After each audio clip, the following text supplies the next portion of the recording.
how to change fund password on Bybit app.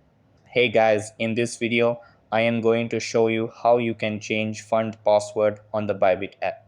So make sure to watch this video till the end and let's get started. So the first thing that you want to do is open up the Bybit app on your mobile. Over here, click on the top left icon. After that, you will be redirected to this page.